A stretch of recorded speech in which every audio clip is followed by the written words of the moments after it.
ఇప్పుడు కానీ నేను ఇద్దరిని ఇష్టపడుతున్నాను. ఇప్పుడు తనకి నేను అన్యాయం చేయలేను, నీకు అన్యాయం చేయలేను. అట్లెట్లా ఇష్టపడతావు మామయ్య ఇద్దరిని? అలాగే నాకు అన్యాయం చేస్తావా? నీకు నచ్చితే ఉండు, లేదంటే లేదు. డైవర్స్ ఇచ్చేరా.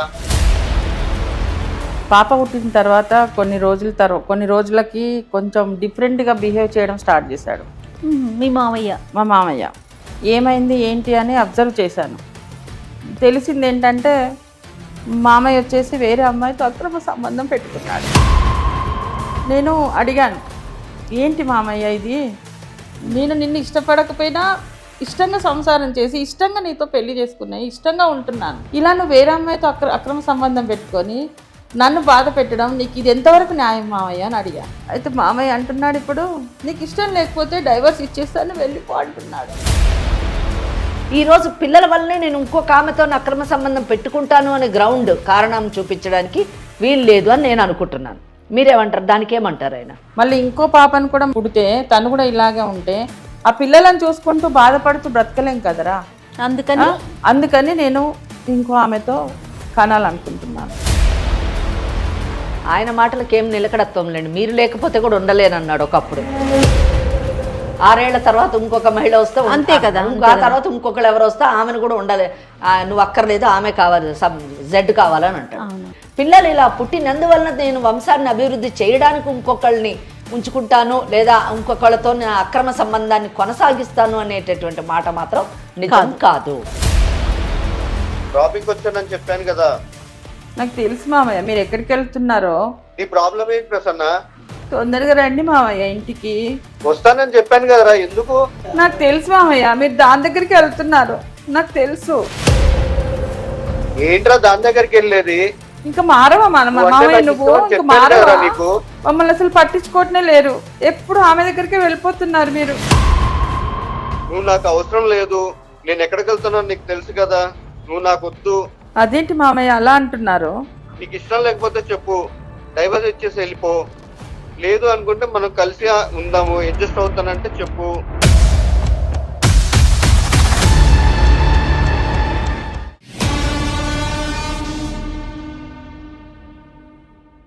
కాళ్లలో నొప్పి, నరాల వాపు వంటి లక్షణాలతో బాధపడుతున్నారా? వెరికోస్ వెయిన్స్ లో అత్యాధునిక చికిత్స Avis vascular centre. AVC hospital సమర్పించు లీగల్ అడ్వైస్ కార్యక్రమానికి స్వాగతం. నాతో పాటు అడ్వకేట్ వెంకటేశ్వరి గారు ఉన్నారు. అమ్మ నమస్తే. నమస్తే అండి. అమ్మ ప్రసన్న అని ఒక ఆవిడ మన దాకా వచ్చారమ్మ. తను ఏం చెప్తున్నారంటే, నాకు ఇష్టం లేని పెళ్లి చేశారు.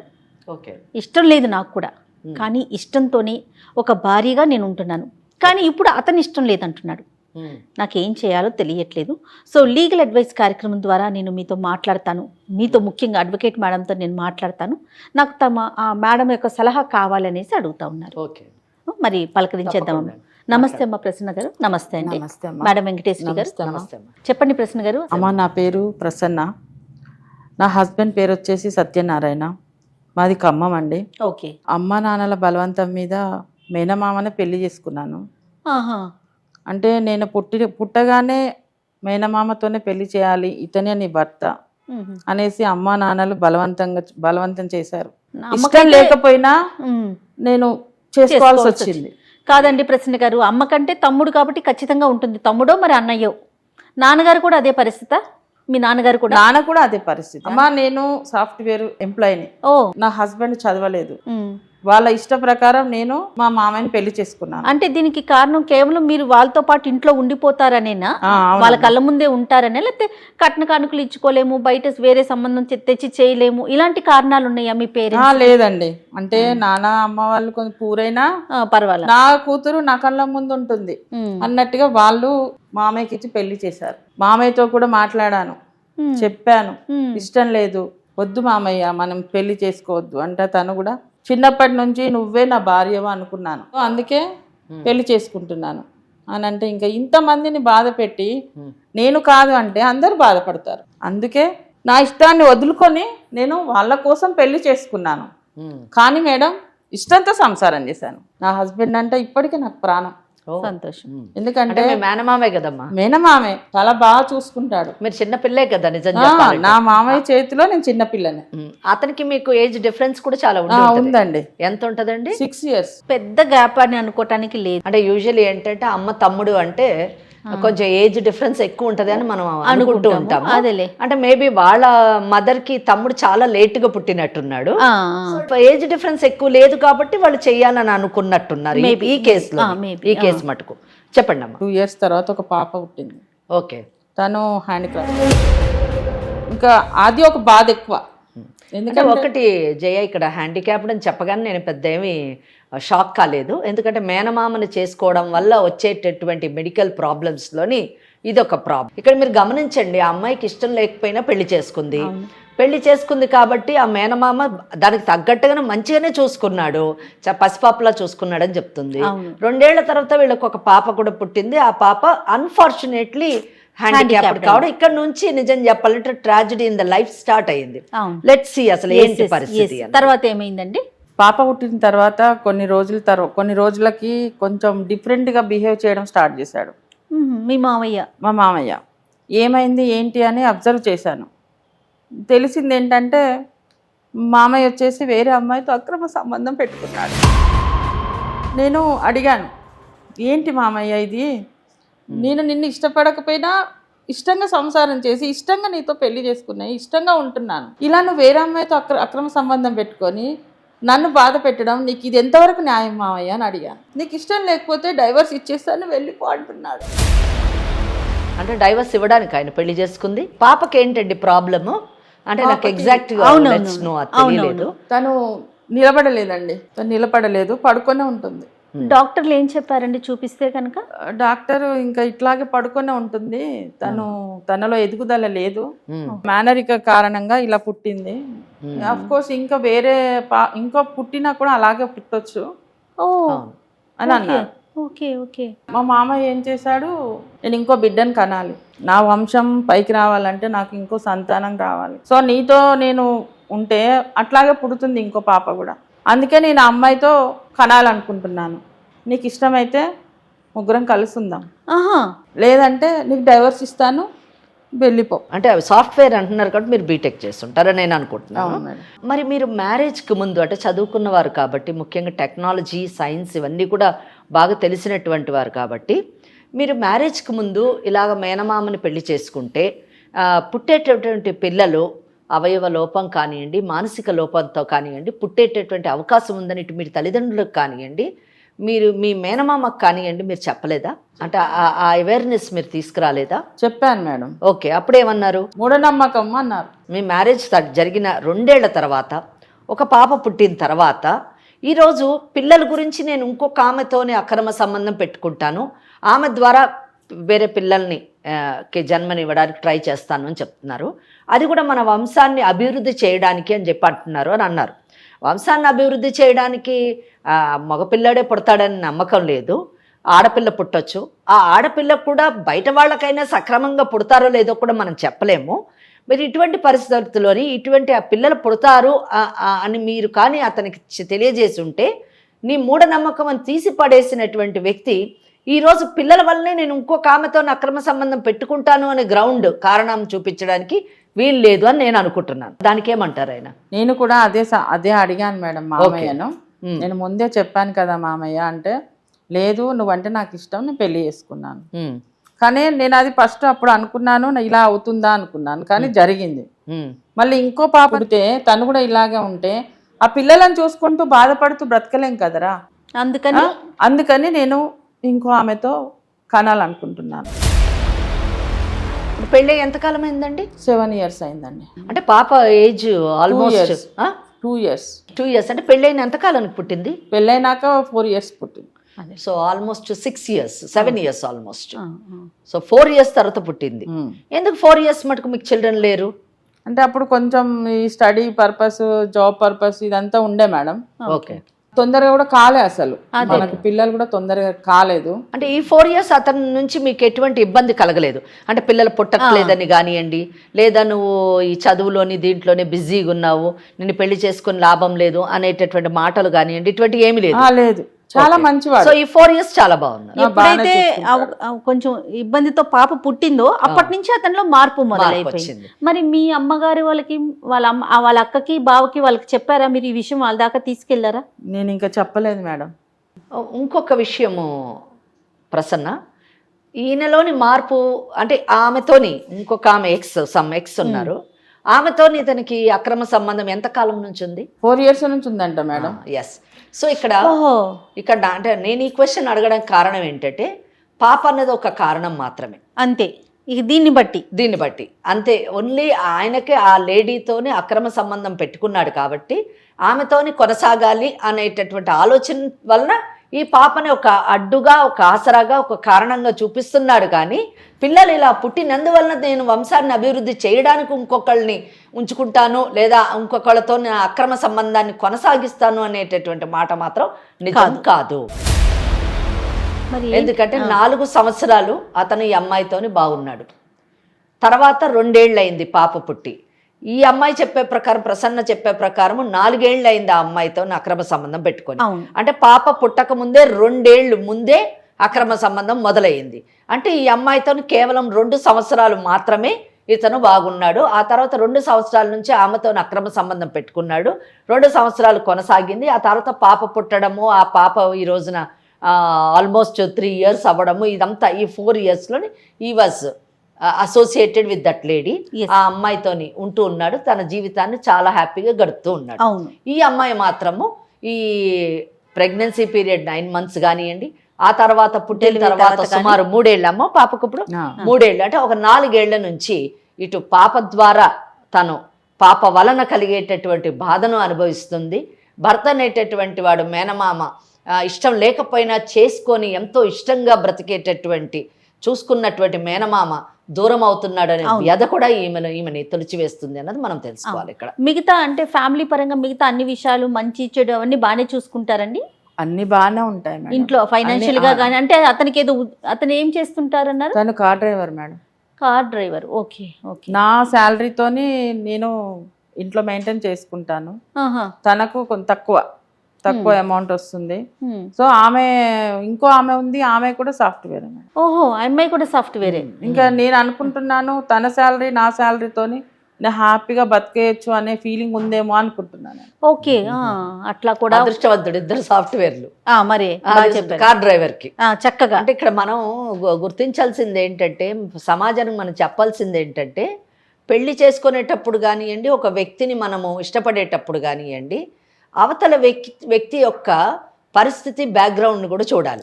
ఇక్కడ నేను అనేది చదువుకున్నవాడా, చదువుకోలేనివాడా, ప్రేమకి చదువు అవసరం లేకపోవచ్చు, బ్రతకడానికి కలిసి జీవించడానికి చదువు అవసరం లేకపోవచ్చు, లేదా పెళ్లి చేసుకోవడానికి కూడా చదువు అవసరం లేదు. ప్రేమ, ఆప్యాయత, ఆ బంధం పట్ల గౌరవం ఉంటే చాలు. అవును. కానీ ఇక్కడ పెళ్లి చేసుకోవాలనుకునేటటువంటి వాడు లేదా తను కలిసి జీవించాలనేటటువంటి వ్యక్తికి ఇంకొక భార్య, పిల్లలు ఉన్నారా, కుటుంబం ఉన్నదా లేదా అని చూసుకోవాల్సినటువంటి బాధ్యత ఆ మహిళకు ఉంది, ఆ ఎక్స్ అనేటటువంటి మహిళకు ఉంది అనేటటువంటి విషయాన్ని నేను ఇక్కడ ప్రస్తావిస్తున్నాను. ఎందుకు ప్రస్తావిస్తున్నానంటే, ఎందుకు ఖచ్చితంగా ప్రస్తావించాలనుకుంటున్నానంటే, ఆ అమ్మాయి ఏం చదువుకున్నటువంటి అమ్మాయి కాదు, చదువుకున్న అమ్మాయి మీరన్నట్టుగా సాఫ్ట్వేర్ ఇంజనీర్ అయ్యుండి ఇటువంటి వాడితో ఉండాల్సిన అవసరం ఆ అమ్మాయికి ఉందా? ఖచ్చితంగా. ఎందుకు తెలిసి అమ్మాయిలతో వాళ్ళ జీవితాల్ని పాడు చేసుకుంటున్నారు? చాలా బాగా. దేనికి అట్రాక్ట్ అవుతున్నారు వీళ్ళు?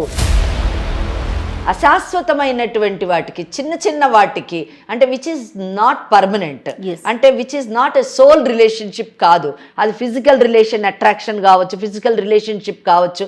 అటువంటి చిన్న విషయాలకి అట్రాక్ట్ అయ్యి వాళ్ళు బంగారు భవిష్యత్తుని వాళ్ళు పాడు చేసుకోవడమే కాకుండా వేరే వాళ్ళ కుటుంబాల్లోని చిచ్చు పెడుతున్నారు. చూడండి, అది చాలా దురదృష్టకరమైనటువంటి విషయం. ఈవిడ ఒక మహిళ, ఈవిడ ఇబ్బంది పడుతోంది ఒక మహిళ వలన. తనకు పుట్టింది ఒక పాప, మహిళే, అంతే కదమ్మా. మహిళ శత్రువు అన్నట్టు ఒక మహిళ, 2 మహిళల జీవితాలను పాడు చేయడము. వీళ్ళ తల్లి అంటే వాళ్ళ అక్క, ఆవిడ కూడా బాధపడుతుంది కదా, నా తమ్ముడిని ఇచ్చి చేశాను, నా తమ్ముడని, నా కూతురు జీవితాన్ని పాడు చేశాను అని ఆమె కుమిలిపోతుంది నిజానికి. అది చాలా దురదృష్టకరమైనటువంటి విషయం ఈ కేసులో. ఇప్పుడు ఈ కార్యక్రమం దాకా మీరు రావడానికి గల కారణం ఏంటి? మీరు ఏం ఎక్స్పెక్ట్ చేస్తున్నారు అసలు? నా హస్బెండ్ నాకు డైవర్స్ ఇస్తా అంటున్నాడు. ఓకే. నిజం చెప్పాలంటే నేను డైవర్స్ తీసుకోవడం నాకు ఇష్టం లేదు. అందుకే నేను మీ దగ్గరికి ఎందుకు వచ్చానంటే, నా హస్బెండ్ నాకు ఇప్పించండి, ఆమె దూరం చేయండి. ఓకే. ఆమె లేకపోతే నేను ఉండలేను అంటున్నాడు మామయ్య. ఆయన మాటలకు ఏం నిలకడత్వం లేండి. మీరు లేకపోతే కూడా ఉండలేనన్నాడు ఒకప్పుడు.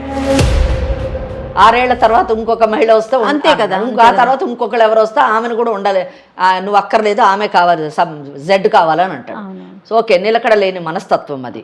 నేను ఒక్క ప్రశ్న అడగాలనుకుంటున్నా, అంటే నా భర్త నాకు కావాలి అని మీరు అన్నారు, నా భర్తను నాకు ఇప్పించండి అని అన్నారు, ఆ మహిళను దూరం చేయండి అన్నారు. చాలా చక్కటి, నిజానికి చట్ట పరిధిలో ఉన్నటువంటి రిలీఫ్స్ మీరు అడిగారు. కానీ ఆ రిలీఫ్స్ని ఇప్పించే ముందు ఒక క్రూషియల్ పాయింట్ నేను అడగదలుచుకున్నాను. ఒకవేళ మీ మేనమామ ఆ మహిళని మర్చిపోయి మీతోని తన జీవితాన్ని యథావిధిగా కొనసాగిస్తే, మళ్ళీ మీకు పిల్లలు పుట్టేటటువంటి అవకాశం లేకపోయినా, ఒకవేళ ఉన్నా ఇటువంటి పిల్లలే పుడతారు అంటే ఆ అవకాశాన్ని మీరు వదులుకోవడానికి సిద్ధంగా ఉన్నారా? మరి మీ వైవాహిక జీవితాన్ని పిల్లలు లేకుండా, లేదా ఉన్నటువంటి ఈ బిడ్డని సక్రమంగా పెంచుకుంటూ ముందుకు వెళ్ళాలనుకుంటున్నారా లేదో డిసైడ్ అయితే, చట్ట పరిధిలో 100% షీ సేఫ్. ఈ అమ్మాయి ప్రసన్నకు ఆల్ రైట్స్ ఉన్నాయి, she safe. We can 100% we can see that girl is thrown out of this family.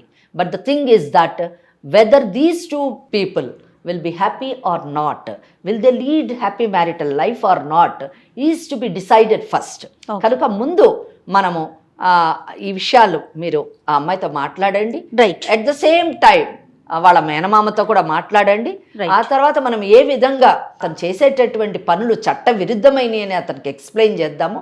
Will try to counsel that girl also చేసి మనం ఈ అమ్మాయిని కాపాడడానికి ట్రై చేద్దాం. డెఫినెట్గా అమ్మా, డెఫినెట్గా. చూడండి ఎంత వ్యాలిడ్ పాయింట్ చెప్పారంటే, ఒకవేళ మాట్లాడి ఓకే చేసినా మరి ఏంటి ఫర్దర్గా, రేపటి రోజున వచ్చే పిల్లలు ఇలానే ఉంటారు అని క్లియర్గా తెలిసినప్పుడు మరి దానికి సంబంధించి మీరు ఏం చేయదలుచుకున్నారు? నేను మామయ్యతోనే ఉండాలనుకుంటున్నాను మేడం. రైట్. పిల్లలు లేకపోయినా పర్వాలేదు, మామయ్యతోని ఉంటూ ఉన్న పాపనే బాగా చూసుకోవాలనుకుంటున్నాను. ఎగ్జాక్ట్లీ, అది మీ ఒపీనియన్. అదమ్మా, తనైతే కట్టుబడి ఉన్నారు. చెప్పాలంటే జయగారామ తీసుకున్న నిర్ణయం చాలా గొప్ప నిర్ణయం. మన నోటి నుంచి మనం చెప్పకూడదు, ఎందుకంటే ఒకళ్ళ జీవితాన్ని శాసించేటటువంటి అధికారం ఇంకొక వ్యక్తికి ఉండదు. ఇక్కడ భార్యాభర్తలు అంటే తల్లి తండ్రి ఇద్దరు కూడా వేరైతే ఆ చిన్నారి జీవితం ఎలా పోతుంది? అవును. ఆల్రెడీ భగవంతుడు శాపానికి గురైనటువంటి ఆ పసిది ఆ తల్లిదండ్రులు ఇద్దరి ప్రేమకు ఆప్యాయతతోని పెంచబడితే తప్పకుండా ఆమెలోని చలనం వచ్చి ఆమె ముందుకి కొద్ది కాలం మంచిగా బ్రతికేటటువంటి అవకాశం ఉంటుంది అనేటటువంటి ఆలోచన నాకుంది.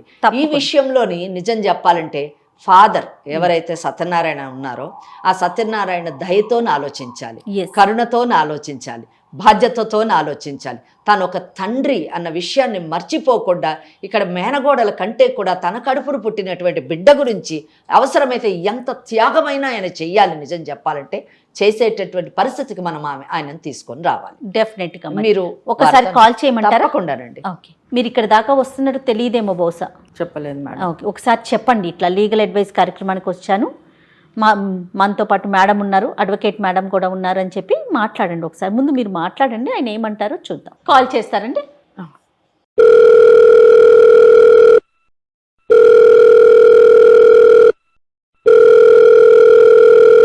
హలో. హలో, చెప్పరా ప్రసన్న? ఎక్కడున్నారు? నేను డ్రాపింగ్ వచ్చాను ప్రసన్న. ఎప్పుడు వస్తారు మామయ్య ఇంటికి? నాకు లేట్ అవుతుందిరా. నాకు తెలుసు ఎక్కడికి వెళ్తున్నావో. డ్రాపింగ్ వచ్చానని చెప్పాను కదా. నాకు తెలుసు మామయ్య మీరు ఎక్కడికి వెళ్తున్నారో. నీ ప్రాబ్లం ఏంటి ప్రసన్న? నాకు తెలుసు మామయ్య మీరు దాని దగ్గరికి వెళ్తున్నారు, నాకు తెలుసు. ఏంట్రా దాని దగ్గరికి వెళ్ళేది? ఇంకా మారవా మామయ్య నువ్వు? ఇంకా మారవా? నీకు దానింటికి వెళ్తున్నావు నాకు తెలుసు. డ్రాపింగ్ వెళ్ళానని చెప్పాను కదా, ఎందుకు సతాయిస్తున్నావు? నేనే సతాయిస్తున్నాను మామయ్య, మీరే కదా ఎప్పుడు నైట్ వస్తున్నారు, మమ్మల్ని అసలు పట్టించుకోవటమే లేరు, ఎప్పుడు ఆమె దగ్గరికి వెళ్ళిపోతున్నారు మీరు. నువ్వు నాకు అవసరం లేదు, నేను ఎక్కడికి వెళ్తున్నాను నీకు తెలుసు కదా. నీకు ఇష్టం లేకపోతే చెప్పు, డైవర్స్ ఇచ్చేసి వెళ్ళిపో. లేదు అనుకుంటే మనం కలిసి ఉందాము, అడ్జస్ట్ అవుతానంటే చెప్పు. ఎలా ఉంటాను మామయ్య నువ్వు ఇంకో లేడీతో ఉంటే? మన పాప గురించే కదరా. అది కాదు మామయ్య, ఇప్పుడు మనకు పిల్లలు కావాలి అంటే ఇంకో వేరే సొల్యూషన్ వెతుక్కుందాం కదా, దానికోసం ఇంకో అమ్మాయిని పెట్టుకోవాలా? అది కాదురా, తనంటే నన్ను ఇష్టపడింది తను, నేను తనని ఇష్టపడ్డాను. నేను అంటే నేను ఇష్టపడలేదా మామయ్య నిన్ను? నువ్వు నన్ను ఇష్టపడలేదా? అనట్లేదురా, నువ్వంటే ఇష్టమే నాకు, ఇద్దరిని ఇష్టపడుతున్నాను. ఇప్పుడు తనకి నేను అన్యాయం చేయలేను, నీకు అన్యాయం చేయలేను. అట్లెట్లా ఇష్టపడతావు మామయ్య ఇద్దరిని? నాకు అన్యాయం చేస్తావా? నీకు నచ్చితే ఉండు, లేదంటే లేదు. అట్లా అనొద్దు మామయ్య. సత్యనారాయణ గారు, నేను వెంకటేశ్వరి లాయర్ని. మీరు చక్కగా నిజం చెప్పాలంటే ఒక డ్రైవర్లా కాకుండా చాలా చదువుకున్నటువంటి వ్యక్తిలాగా సంస్కారంగా మాట్లాడుతున్నారు. కానీ మీ జీవితంలో మాత్రం ఆ సంస్కారాన్ని ప్రదర్శించకపోవడం చాలా దురదృష్టం అండి. నేను చదువుకోలేదు మేడం. కానీ చదువుకోకపోయినా తల్లిదండ్రుల మాటకి, మీ అక్క మాటకి తల వంచి మీరు మీ మేనగోడలను పెళ్లి చేసుకున్నారు. మీకు పాప పుట్టి ఎంతకాలం అయింది? 3 years మేడం. ఈ అమ్మాయి అంటే ఇంకొక అమ్మాయితో మీరు ఇప్పుడు ప్రేమలో ఉన్నారు కదా, ఆ అమ్మాయి ఎప్పుడు పరిచయం అయిందండి మీకు? 4 years మేడం. 4 years అంటే ఎంత? ఆమె పేరేంటండి? ఆమె పేరు దివ్య మేడం. దివ్య. అంటే మీకు ఆమె పరిచయం అయి 4 ఏళ్ళు అయ్యింది. ఇక్కడికి ఓకే, ఇది పక్కన పెడదాము. మీరు ఎందుకు అసలు ఇప్పుడు మీ మేనగోడల్ని వదిలేయాలనుకుంటున్నారండి? మేడం ఇప్పుడు పాప వల్ల మేడం తనకి మీ మామయ్య నువ్వు చేసుకోవాలని చెప్పి చేశారు. ఆ ఇష్ట ప్రకారంగానే చేసుకున్నాం మేడం, పెద్దలు అంగీకరించుకొని. ఓకే. దాని కారణంగా మాకు పుట్టిన పిల్లలు జెనెటిక్ డిసార్డర్ తో పుట్టారు. ఓకే. నేను కొందరు తెలిసిన డాక్టర్ వాళ్ళతోటి కొంచెం అంటే క్యాబ్ లో పరిచయం వస్తువులు వాళ్ళతోటి మాట్లాడితే వాళ్ళు చెప్పారు, ఇలాగ మీరు ఇంకో ప్లాన్ చేసినా నెక్స్ట్ దానికి పుట్టే అవకాశం ఉంటది అని అన్నారు. దాని గురించి నేను ఏంటంటే ఇంకొక అమ్మాయి తోటి కొంచెము కలిసి ఉండడం జరుగుతుంది. ఆ అమ్మాయి పరిచయం అయ్యి మీకు 4 ఏళ్ళు అయింది. అంటే మీకు మీ పాప పుట్టక ముందే, అంటే ఒక 1 year ముందే ఆ అమ్మాయి పరిచయం ఉంది కనుక మీరు ఆ అమ్మాయితోని పరిచయాన్ని ప్రేమగా మార్చుకొని ఆ అమ్మాయిని పెళ్లి మటుకు తీసుకెళ్ళాలి అని అనుకోవడానికి మీ పాప కారణం కాదు. ఏమంటారు మీరు? అదే కరెక్ట్. రిలేషన్ లేదు మేడం. మెల్లమెల్లగా మాకు కొంచెము ఫ్యామిలీలో డిస్టర్బెన్స్ వచ్చి. ఏం డిస్టర్బెన్సెస్ వచ్చాయండి? అంటే పాప వల్లే మేడం, కొంచెం చికాకులు గొడవలు అలాంటి. ఓకే అండి, ఇప్పుడు కాదండి, పాప ఆ మొక్కదానికే పాప కాదు, ప్రసన్నకు ఒక్కడికే, మీ మేనగోడలకు ఒక్క ఆమెకే పాప కాదు, మీకు కూడా కూతురే. ఇద్దరికి చికాకులు కానివ్వండి, త్యాగం కానివ్వండి, కష్టాలు కానివ్వండి, ఆ బిడ్డ గురించి మీరు ఎన్నైనా సహించాలండి. ఎందుకంటే మీరిద్దరూ కలిసి ఆ అమ్మాయిని ప్రపంచంలోకి తీసుకొచ్చారు. మీ తప్పుల వలన, మీ పెద్దల తప్పుల వలన, అదే తెలియని తనం వలన మీరు ఒక పసిదాన్ని భవిష్యత్తు, పసిదాన్ని జీవితాన్ని అస్తవ్యస్తం చేశారు. ఎంత దయనీయం అండి! ఆ అమ్మాయి బ్రతికున్నంత కాలం ఆ మంచంలోనే మాట పలుకు లేకుండా, చలనం లేకుండా అలాగే ఉండడం ఎంత దురదృష్టకరమైనటువంటి జీవితం అండి, ఎంత దయనీయమైనటువంటి జీవితం అండి. అటువంటి బిడ్డను చూసినప్పుడు మనకి నిజానికి అసలు కడుపులో తరుక్కుపోతుందండి. ఆ అమ్మాయి ఎలా బ్రతుకుతుంది అని ఆ అమ్మాయి భవిష్యత్తు తలుచుకుంటేనే చాలా అగమ్యగోచరంగా ఉంటుంది. అటువంటి బిడ్డను మీరు పెంచి పెద్ద చేసి కళ్ళల్లో పెట్టుకొని, కడుపులో పెట్టుకొని కాపాడవలసింది పోయి ఆమె పాటిని ఆమెను వదిలేసి మీరు ఇంకొక మహిళతోని ప్రేమగా నడపడం అన్నది ఎంత ఒక బాధ్యత కలిగినటువంటి తండ్రి చేయాల్సిన పనేనా అండి? ఎంత దురదృష్టం అండి. ఏమండి, సాధారణంగా చాలా ప్రాంతాల్లోని మేనమామ అంటే తండ్రితో సమానం అంటారండి. ఇక్కడ మీ తల్లిదండ్రులు అంటే మీ అక్క ఏవైనా కారణాలు కావచ్చు, వినండి, కారణాలు ఏమైనా కావచ్చు, తన బిడ్డని మీ చేతిలో పెట్టింది, మీరు బిడ్డగా చూసుకుంటారని. ప్రసన్న కూడా తను మాట్లాడినప్పుడు మా మావయ్య నన్ను కన్న బిడ్డలా చూసుకున్నాడు అని చెప్పింది. 2 సంవత్సరాల పాటు చక్కగా చూసుకున్నాడు అని చెప్పింది. అలా చూసుకున్న మీరొక తండ్రి అయినప్పుడు, అంటే మీ మేనగోడలనే బిడ్డగా చూసుకున్న మీరు మీ కడుపును పుట్టినటువంటి బిడ్డని ఇంకా అద్భుతంగా ప్రేమగా చూసుకోవాల్సినటువంటి మీరు ఆ బిడ్డని వదిలేసి, అలా అంతేకాకుండా బిడ్డలాంటి మీ మేనగోడల్ని విడాకులు తీసుకొని వెళ్ళిపో అని అనడము ఏమండి? మనుషులు మానవత్వం ఉన్నటువంటి ఏ తండ్రి అయినా చేసేటటువంటి పని అండి? చెప్పండి మీరే. మరి ఏం చేయను మేడం? చేయడానికి చాలా ఉందండి. ఏమి చెయ్యాలి అని అనొద్దండి. ఏమి చెయ్యాలి అని ప్రశ్నించేటటువంటి పని మీరు చేయట్లేదు. ఏమి చెయ్యాలి అని ప్రశ్నించడానికి మీకు ఆ హక్కు లేదు. ఆ ప్రశ్నకి సమాధానం మేము ఇవ్వగలము.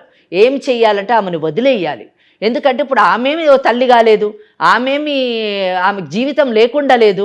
నాకు ప్రసన్న చెప్పింది, ఆ అమ్మాయి ఒక బీటెక్ చదివినటువంటి అమ్మాయి సాఫ్ట్వేర్ ఇంజనీర్లకు పనిచేస్తుంది అని చెప్పారు. మీరు ఆ అమ్మాయికి అన్యాయం చెయ్యను అని అంటున్నారు. దివ్యాకి మీరు చేస్తుంది అన్యాయమేనండి. ముగ్గురు కలిసి ఉందాము అని అంటున్నారు. మీరు ముగ్గురు కలిసి ఉండడానికి అవకాశం ఉండదండి. అందుకే మీరు ఈ అమ్మాయిని డైవర్స్ ఇమ్మని చెప్తున్నారు. ఇక్కడ మీరు మేనగోడలకు డైవర్స్ ఇస్తే మేనగోడలతో పాటు కన్న కూతురుకు కూడా మీరు అన్యాయం చేసిన వాళ్ళు అవుతారు. మేనగోడలకు అది కాదండి సొల్యూషన్. అక్కడ ఆ అమ్మాయిని వదిలేస్తే ఆ అమ్మాయికి బంగారు భవిష్యత్తు ఉంది.